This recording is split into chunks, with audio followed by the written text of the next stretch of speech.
tal como se lo anticipábamos, íbamos a estar hablando en el programa sobre este proyecto de ley que intentan impulsar los gremios docentes para aumentar el financiamiento educativo. Está con nosotros José Testoni de AMSAFE. ¿Cómo estás, José? ¿Qué tal? Buenas noches a vos y a toda la audiencia. ¿Cómo están? ¿En qué consiste este 10% más? Bueno, básicamente hay que decir que nuestra anterior ley de educación y ley de financiamiento, en el año 2005 y 2006 respectivamente, fijaron una meta de inversión educativa que en aquel entonces era muy inferior, ¿no? Estábamos hablando al inicio de esta década pasada, la inversión en educación estaba en 3 puntos, 3.2, y se fijó como meta, ya incluida en el texto de la Ley Nacional de Educación, la nueva Ley de Educación que derogó la Ley Federal de Educación, una meta del 6%. Finalmente esa meta se alcanzó en el año 2015 y se superó, y se estimaba, digamos, al 2015 una inversión en relación al Producto Bruto Interno de la Argentina del 6,4%.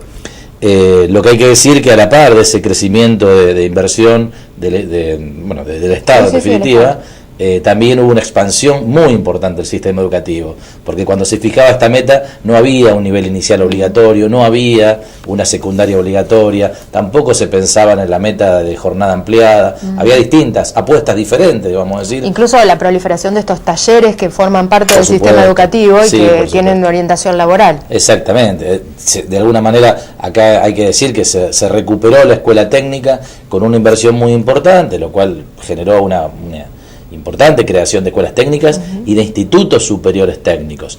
Por lo tanto, digamos, está claro que un sistema que se expande, que expande su matrícula, pero también expande su oferta educativa, también necesita expandir la inversión. Y de esta manera nosotros hoy estamos llegando a una situación donde, digamos, si bien reconocemos una mejora en la inversión del Estado argentino en materia educativa, hoy ya es insuficiente, y para garantizar ese proyecto pedagógico que es la Ley Nacional de Educación, que es la inclusión universal de los niveles inicial, primario y secundario, obligatorios y universales, donde se garantice inclusión socioeducativa, tendremos que pensar en una inversión mayor. Por eso este incremento de 6 a 10 puntos, exactamente, básicamente, estos 4 puntos más, en dinero, ¿cuánto representarían, teniendo en cuenta el Producto Bruto? Eso depende del Producto Bruto Interno, que esperamos que tenga un proceso incremental en la Argentina. De todas maneras, lo que, digamos, es una pauta razonable en el contexto del fortalecimiento del sistema educativo argentino. Lo que nosotros estamos planteando es que debe haber un 8% para inversión educativa de lo que son los niveles de enseñanza obligatoria, de inicial a inicial, primaria, secundaria, educación especial y otras modalidades, 8 modalidades que tiene el sistema educativo. Estamos hablando de rural, hospitalaria, en contextos de encierro, donde también hay propuesta educativa, y un 2% para lo que es educación superior, ciencia y tecnología. Eso permitiría que, de alguna manera, muchos sobresaltos que hoy están pasando las escuelas públicas, esto deje de suceder. Desde ya nosotros pretendemos tener un nivel salarial nacional más importante. Hoy está claro que la canasta familiar no la alcanza todos los trabajadores de la educación. Tal vez tenemos algunas provincias con alguna situación mejor como la nuestra, pero muchas están muy por debajo de esto.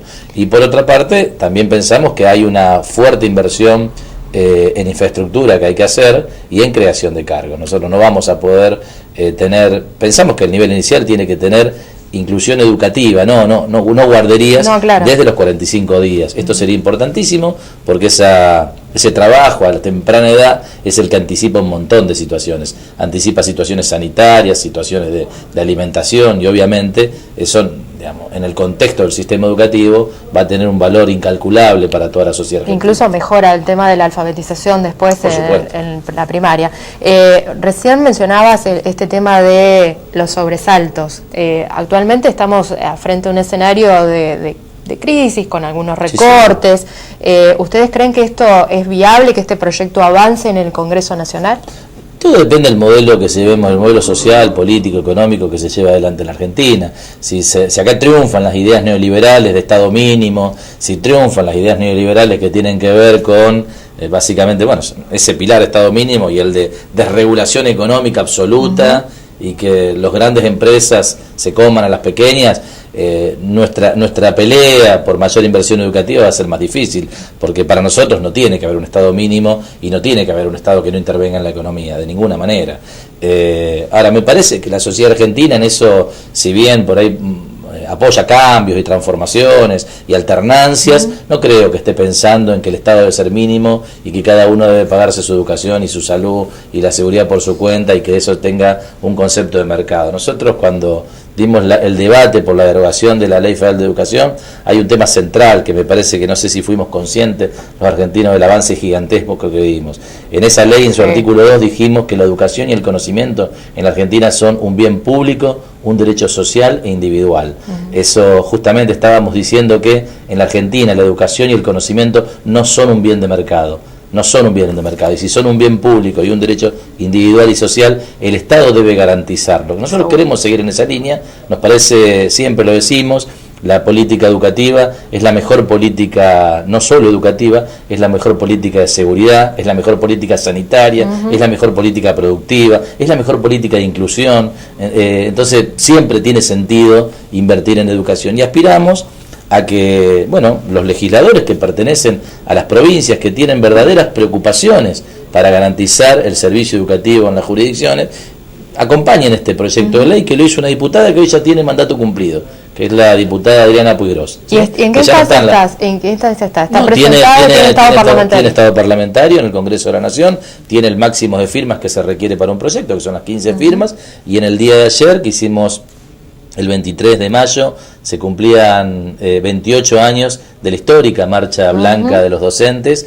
No fue casual que lo hayamos presentado este mismo día en todas las provincias del país. La CETERA ha garantizado esto, que en todas las jurisdicciones se presente este proyecto de ley y se invita a los legisladores, y en todas las jurisdicciones hubo mucho interés, y hay que decirlo, no de un solo sector partidario, sino, bueno, diputados de distintos sectores, radicales, socialistas, peronistas, del Frente para la Victoria, independientes, de los bloques de izquierda, acompañan este proyecto. Bueno, nosotros queremos seguirlo debatiendo, es un núcleo de coincidencias que esperamos que pueda sostenerse, pero también que se pueda debatir como corresponde en la legislatura de la Nación, en el Congreso de la Nación, pero consideramos fundamental, ¿no? Volvemos a decir, la educación es tal vez la mejor inversión que puede hacer un Estado por su pueblo, y la Argentina en eso, que ha tenido una joya en su pasado, me parece que bien podría hacer punta en una iniciativa como esta. Brevemente, porque nos estamos quedando sin tiempo, te consulto por este tema, ya no como AMSAFE, sino como CTA, por este tema del veto a la ley antidespido. ¿Va a haber movilización, va a haber paro de los gremios?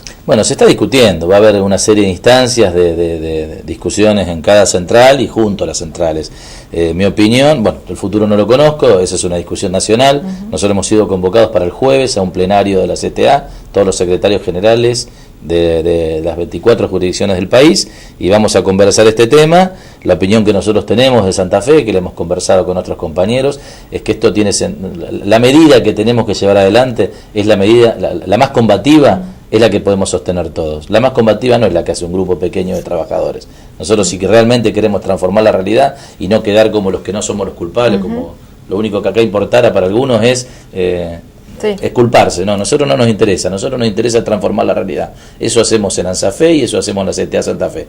La mejor medida es la que podemos sostener la mayoría. Por lo tanto, lo importante es que las 4 centrales que construimos ese acto importantísimo el 29 de abril, volvamos a protagonizar un acto que permita repudiar este veto presidencial a una ley que de alguna manera da la espalda con estas promesas de mayor republicanismo y sobre todo de cuidar el empleo y los derechos de los trabajadores. Gracias, José, por venir. No, gracias a vos, como siempre. Pausa, ya regresamos.